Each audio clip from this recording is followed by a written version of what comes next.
I'm so happy, I'm like a dog with two willies. Engine's back in pinky, still waiting for a head gasket and some other stuff. There's still a fair way to go on it, obviously, because there's the cooling system to put in, hand gestures, the all the airbox bollocks, the wiring loom and all that lot. And I'm waiting for a couple of gaskets, waiting for a head gasket, waiting for a gear selector gasket and all that lot.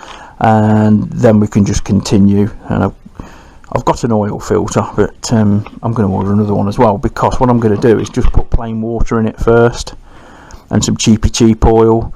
I run it up, just make sure it's all sealed, and then when I'm happy with it, it'll get a proper coolant change and some good oil. So we're good. Anyway, you've just seen me wash the two bags in gym style. I do not wash vehicles with this cordless jet wash. So what do you get? I'm sure it was about 25 quid. I'm going to put a link in the description.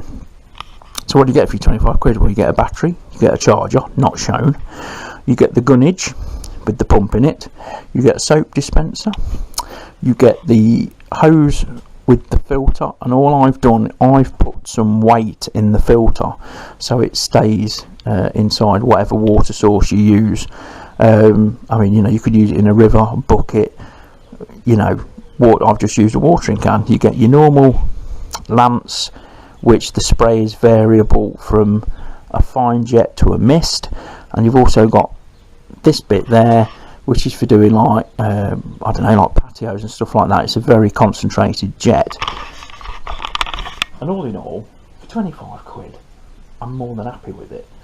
We haven't got a hose pipe, we haven't got an external tap. It's just a pain in the arse to set a hose pipe up, so that it works on any water source basically. But it's the jet's actually, with the battery fully charged, it's actually quite strong. It's quite surprising. So for 25 quid, I'm well happy. Link in the description. And for clarity, transparency and all this lot, if you buy something during your browsing session on that link, I get a couple of p. I get a couple of pence kickback off eBay, which is always nice. I did try and do it for Amazon as well, but you have to sell so much a year, otherwise they shut your account down, because Amazon are cunts basically. So but yeah, I get a couple of pence. I think I made about 40p last year, so it all makes a difference. So yeah, so I'm quite happy with that. And I'm going to put some pictures up now, because our American friend Rob has been over for 3 weeks. We went, you probably saw the video where we went out with him the other day and took him up to Donington and what have you. Well, this time I've only got photos. We went to Huggies for a cup of tea because they weren't doing food on a Saturday. They only do food on Saturdays if there's an event. So we had a cup of tea there, met up with a workmate, and then we went up onto Donington, had a brekkie, had a look around some bikes, and then we took them to Breeden Hill Priory. Now it's like one of the highest points in Leicestershire, if not England, and there's been a monastery or something there since I think about 645 AD, which, if you imagine, if you're American, is hard to get your head around, because America's not that old. White settlement was not that old. So yeah, so we took him there, and then we went to Stony Cove, which is in Stony Stanton. It's a disused quarry used for diving training and stuff like that, so it was packed with divers because it was a lovely day. But we had a bit of cake there, and then we came home. So it was a brilliant day. Rob's on the plane now, 16-hour flight back, and I think his return flight goes from Birmingham to Amsterdam to Minnesota, and then another one down to Sioux City. So he's got a fucking long day ahead of him. So yeah, it was good having him over. Smashing bloke. So that's what we're pissing around with today. So main job done, engine's back in pinky. Well happy. Enjoy your weekend, guys, what's left of it. See you later. Don't forget to like, share and subscribe. Nice. Oh God, I pressed the wrong button again. I'm always pressing the wrong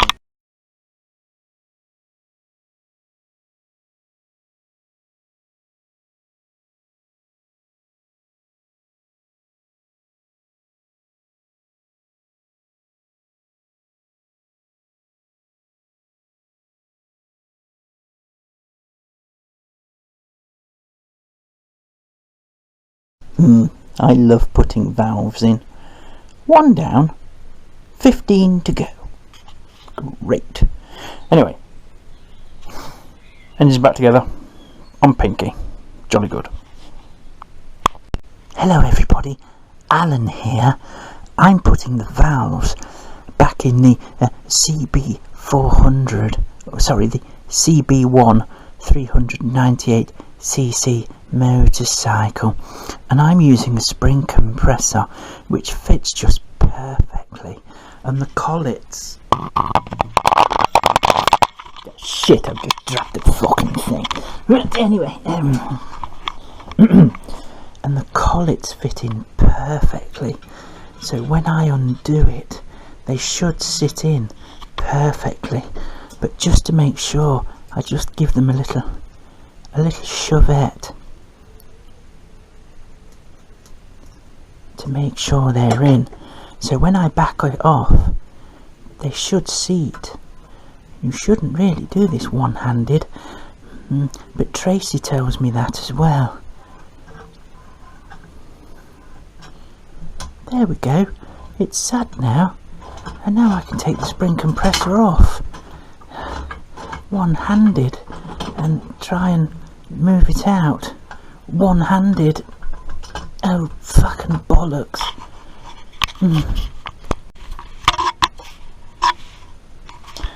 Well, I just pressed the record button, and I've just done a bit to camera and I haven't recorded it, but I'm doing the valve head on Pinky.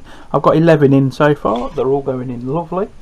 Uncle Steve did tell me a trick actually, and that's when you're putting the collets and stuff in, to put a bit of plastic over it, like the stuff that you wrap water bottles in, and it keeps the collets in place. But these are actually staying put, because that's a really exact super spot on fit over the collar, so I'm not having any trouble actually. It's going quite swimmingly well. And this and the gearbox was the part I was dreading the most. This is going well. As far as I know, the gearbox has gone well. Won't really tell until the bike started. So I've got carburetors to build up yet. We've got the wiring loom to put on the bike. We've got the engine to put back in the bike. The swing arm's got to come back out to fit the chain, and fit the rubber guard that goes around the swing arm. And obviously all the water piping and all that lot's got to go on. But yes, there's still some like de-corrosion work to do. This is the main water feed from the water pump into the back of the cylinders, so that just wants cleaning up, spraying. Hose is in good nick, so that's what I'm doing. Nice. Just a little tip, focus you I don't even know whether that's in focus because this screen is so fucking small. When you're putting new valves back in, lubricate the shaft, because it is the only lubrication these will get until the oil pressure is built up and stuff like that. Intake side obviously gets lubricated by the fuel, but because they took all the sulphur and everything out of fuel, it's a good idea just to put a little bit of two-stroke in your fuel, because that will lubricate the valve train. As a result of putting oil on the valves, obviously it's going to smoke when it first starts up, and obviously there's oil in the bores and stuff like that, and it's got to burn that off, so it will smoke. But always oil your shaft. Hello, Alan again. All 16 valves are in, and they went in just perfectly.